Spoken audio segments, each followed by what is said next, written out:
really love to see Paisley Park. He looks in great form. His progression has been sort of astronomical really this season. Sort of tell us a little bit about kind of how that progression has come about, and you know, how you've seen him sort of physically develop over the season. So he'd always been a nice horse and always shown, you know, he'd shown plenty. He was just beaten in a Grade 2 novice last season. But just even from the beginning when he came in, he just looked stronger, I suppose, you know, naturally developing because he's getting a little bit older. But he's just, he looked stronger. And whereas last year he was kind of, you know, anybody's ride, he was so easy and laid back about stuff. He sort of almost from the beginning came in and he was like, rah, come on, I'm ready for this. And Barry started riding him, and I think has just been able to kind of channel that energy in the right direction. And you know, he went out and he was still relatively inexperienced at the start of the season, but he was very good when he won at Aintree. And you know, in fairness, we thought he was pretty well handicapped off 140. I'm not sure at that point we thought he would be 168 4 runs later, but you know, he has obviously just got better and better. And even through his races, just more and more professional each time he's gone out. Excellent. And you mentioned that he's obviously didn't have a huge number of miles on the clock at the start of the season. Is that partly to do with the fact that he was very poorly a few years ago? I think, yes. I mean, he had one run as a 5-year-old in his bumper, and ran a smashing race to finish second, just beaten him. We were like, OK, that's perfect, we'll put him away. We don't, always with the young horses, we try and give them time and you know, just let them develop of their own accord and run them when they're ready. So a lot of ours would be autumn 4-year-olds or sort of early 5-year-olds before they start. So that wasn't unusual. What was unusual with him is that after his first run, he came back and he sort of displayed colicky symptoms, just like a low-grade colic rather than anything more significant. And then it sort of just, we couldn't get to the bottom of it. And you know, the vets were sort of trying to work him out. And eventually he headed into to the vets and in fact spent sort of a month or more in there. And and full credit to both Clive Hamlin and Simon Knapp, who was treating him when he was in hospital. And he came back from that unbelievably, because I think a lot of the time they didn't think he would. He came back from that and he looked so poor and then started to develop. So kind of in answer to the question, is that the reason why? It definitely is why in his first season he hadn't had or second season as it were, hadn't had as many runs over hurdles as you might have expected, because his first run started so late in that first hurdle season. Okay. How early on, sort of in his training, did you start to notice that he might be something pretty smart? In fairness, he was always a nice horse, and interestingly, we had a lot of nice young horses, even at the point of him winning or finishing second in his bumper. And Daryl Jacob rode him that day, and at the end of the season, Daryl said to me, of all the horses that he'd ridden in the yard, he was the one that he thought would be the best. Mm. So he's always given that feel that there was something special there. It's just been so lovely to be able to actually develop it. Mm. And you know, a lot of the credit has to go to Barry for that, because you know, he's just, you know, he's done what's right with the horse, and he's just continually developed, and the horse loves it. I mean, Paisley loves being in training. He loves going to the races. You know, it'd be very rare you'd see him with his ears back. You know, his ears are forward the whole time, even when he hits the front in the at the races. But he loves it. He really does. Yeah. Well, actually, you mentioned that obviously because he pricked his ears when sort of clearing the Cleve hurdle last time. I mean, that must have been such a thrill that day, you know, to see him winning so impressively against a terrific field of staying hurdlers. Oh, it was absolutely phenomenal. And as he came to the last in front, I was like, oh my goodness me, because I'd say that is the first hurdle he's ever jumped in front in his life, because he spends his life looking around him at home that he always has a lead when he's schooling. And I think, just jump, please, just jump it. But what I was so struck by that day is that he's got his ears pricked, he's not doing a tap, yet he was 4 lengths clear jumping the last, and he was 12 lengths clear at the end. And that was what was extraordinary, that even when he's doing, you know, nothing and, you know, looking around him, he's still able to just keep going forward. So, for us, he's unbelievably exciting. Excellent. And talking of obviously excitement, that's now building even more as we head towards Cheltenham Festival. For yourself and Barry and the people in the yard that are close to the horse, it must be such a sort of a wonderful sort of feeling for morale, really, heading to a festival with a real, a favourite. What does it do for the yard? Makes us all very nervous. It's great. It does create a buzz. There's no two ways about it. It does create a buzz, and he's such a nice horse as well. So actually, everyone really likes him because he loves polos. He loves to be given a pat and told he's clever. So it's great. And don't get me wrong, it doesn't matter how big or how small your yard is. Good, proper, genuine good horses don't come along very often. So of course they're special. They're special to everyone, and everyone is excited. Everyone is nervous that we've got to keep him right for the day, and so there's a bit of added pressure. Most of that can be on Barry. He's riding him, but I think it is. There is no doubt that it's a big talking point, and there is a lot of cotton wool and bubble wrap around him. Yeah, and I suppose that possibly answers the question of between now and Cheltenham. It's obviously, I think we're about 5 weeks away now, but what is the plan with him? Just sort of keep him ticking over? Will he do lots of hard work? Is it sort of wrap him up? What's the approach now? No different to how it's been all season. And it's great having someone that's been around, seen it, done it with Barry riding him, and just making sure that he doesn't do too much, that and dips him to see is he still as good as he was, any of that sort of thing. And I think so the preparation will be no different to how it's been all season. I think definitely feel what was the best thing was that we did run him in the Cleve, because the timing was perfect. And I think that we would be very nervous now if we'd gone to Ascot and then said, which we did at the time, said, right, that's it. We'll now run him. We won't run him again until the festival. And I think if we'd done that at this point, having had the snow and obviously with the worry with the flu going on, that I think that it would have made it much harder to be certain he was in the right place, come Cheltenham. Whereas having run him, we were able then to build up to that race, let him back down a bit, build him back up again. And so no different to the preparation for any of the other races he's had this season. Of course, the only problem with having run him in the Cleve is he's now much shorter priced than he would have been, perhaps. But and obviously, he's now seen as probably the best horse going into that race, bar possibly last year's winner Penhill. You've mentioned him. Is he probably the only horse at this stage you'd be fearing? I think it's naive to think that there's only one horse for us to be afraid of. Everything's got to go right through the race. He's got to jump well. He's got, I think there's so much more to it than just being worried about one horse. And I think we know he's a good horse. We've shown that all season. I think Penhill is the natural one to be concerned about because he hasn't been out, and Willie Mullins is a genius at preparing them for that day. So he can do it. He's a very decent horse. So of course he's one to be worried about. Partly because we haven't seen him. He hasn't been exposed to say that he's not as good as he was or whatever. But the thing about Cheltenham is you just need so much luck as well. So so long as we have Paisley ready to go in the same way as he was for all the races this season, and that and he is able to run his race without any issue, then I'd be very hopeful that we should finish with our ears pricked in front. But there's a lot of ifs and buts in that statement. Excellent. And in terms of ground, you wouldn't have any real concerns about the going, really? He's pretty versatile.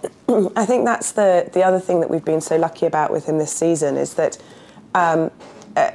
Cheltenham, the Albert Bartlett last year, just completely muddied the waters for us as to thinking suddenly he's not going to handle soft ground because he didn't handle it there. He's not going to handle Cheltenham because he didn't handle it there. I think that what's been great is this year we've been able to run him on, the first run of the season was on good watered ground at Aintree. So we know he handles that. His second run or third run of the season was on soft ground at Ascot. He's shown that he handles that. And then, you know, obviously he went back to Cheltenham and won the way he did, so he's shown that that's not a bother to him either. It is a lovely feeling to think that actually we don't really care what the ground does. And I think that's a real novelty for us to be in that position with a horse, because usually you think, well, it's a great horse, but it wants good ground or it wants soft ground or whatever. I mean, he just doesn't seem to be that fussed by it. Yeah. And going back to that day, it was wonderful to see his owner, Andrew Gamble. Is it Gamble? Yeah, Gamble. Andrew Gamble was sort of clearly so delighted. You know, I think he turned down the opportunity to go and see some golf, didn't he? But probably made the right choice. Has he been seen since, or is he still celebrating? So yes, definitely been seen since. Definitely still floating on cloud nine, which is just, you know, it's just brilliant. It is. I suppose what you see there is just pure joy, pure happiness at something, and I think it's just fantastic. And that's where we're so lucky in racing, is that of course you can have the down days, but the good days are so unbelievably good, and I think it's a magical moment. And I you know, we have that very much saved, that visual of Andrew after Cheltenham with just, as I say, pure joy. And he's brilliant. He's such a lovely guy, and you know, comes down to see what's going on and keep an eye that we're actually doing what we should, and he's been you know, massively supportive to us for a good number of years now. What's really nice is that Paisley's a kind horse. You know, he is a really kind horse. So he loves it when Andrew appears with polos and, you know, patting and all the rest of it. Andrew has a share in Fox Appeal, who's been a great servant to us here as well. And, you know, you show Fox Appeal a polo and half your hand's disappeared as well. And he's like a little bit more of a you know, Andrew careful as he's feeding him, whereas Paisley just doesn't care. He's so kind to him. And it's just been brilliant that he can be so involved. Lovely. And he's obviously down to the yard quite frequently then? Yeah, he is. I'd have to say probably a bit more frequently now, but he has always been pretty regular in coming down and checking out what's going on.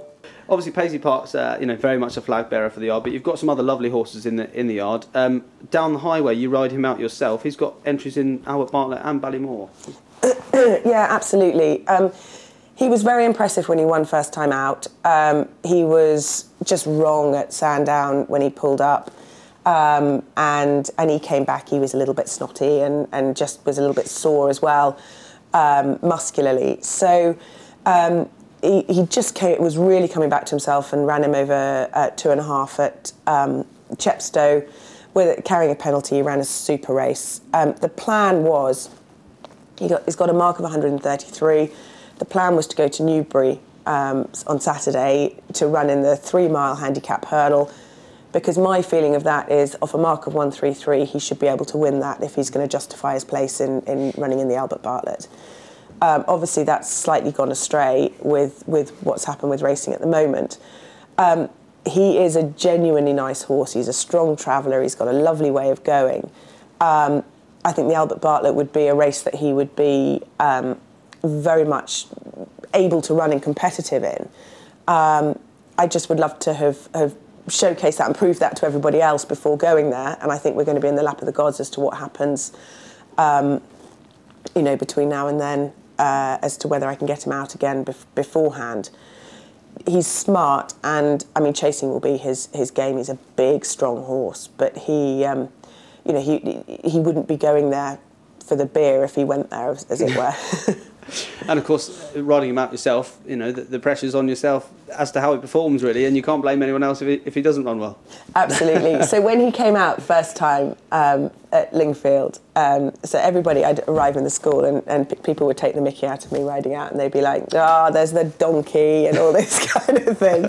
I'd obviously be very protective of my boy. So when he came out and won impressively, all the lads are ringing me at the races, going, right, you've got 5 lots tomorrow, you can ride this and that, and then just, you know, a bit more excited. And then Sandown obviously went wrong, and so we were back to being called Donkey. But we're back to where we should be now, and I think it's exciting.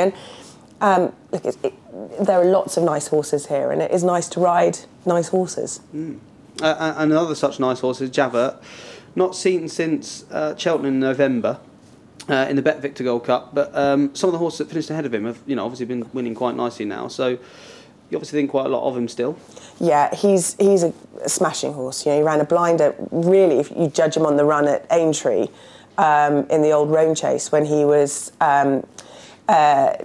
second behind Frodon there, and you think, oh my God, that was some run. And I think probably he is better on a flat track. He'd been off for 2.5 years before he won at Uttoxeter, and he then went there. He then went to Aintree, and then went to Cheltenham, as you say, for the Bet Victor. I don't think Cheltenham's his track. I think he's better on a flat track. And the other thing is, Adam said when he got off him, is he just wondered whether he'd maybe just left a little bit of his race at Cheltenham at Aintree. So having come back from such a long layoff, it sort of made sense. He wants nice-ish ground to give him a break and then bring him back for later in the spring campaign. So he is very much on the way back now. He's doing plenty. My plan is to run him at Newbury. The meeting at the beginning of March. There's a valuable 2.5 mile chase there, and I think that's probably the next port of call, and then possibly going back to Aintree. But he's a lovely horse. He's although he's 9 or 10 now, although 10 he's just turned, he's got such low mileage that I think that we've got plenty of time left with him. Excellent. And just a couple that I sort of made a note of that have got nice ratings and things. The RASHER Counter, we saw him out earlier with Paisley Park. Second at Chepstow last time out. He won a novice chase at Newbury at the end of December as well. Is he a bit of a hit and miss horse, or? No, he's not. I think that I probably just got him a little bit wrong, to be honest, in that over hurdles last season.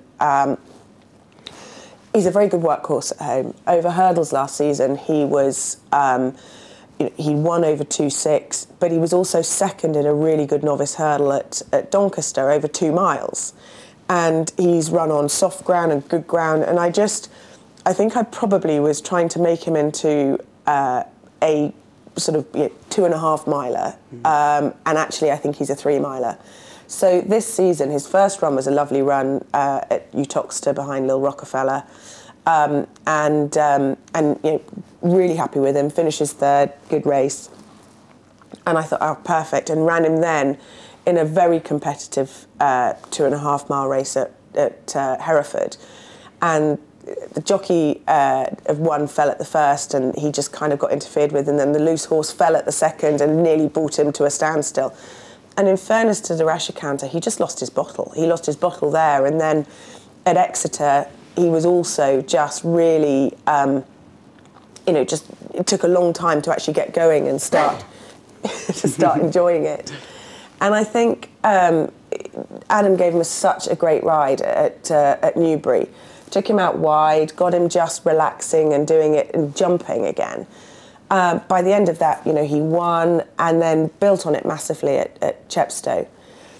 What was nice about the Chepstow race is that he ran far above what his official rating is, but by running in a novice chase and not winning, they can't move him.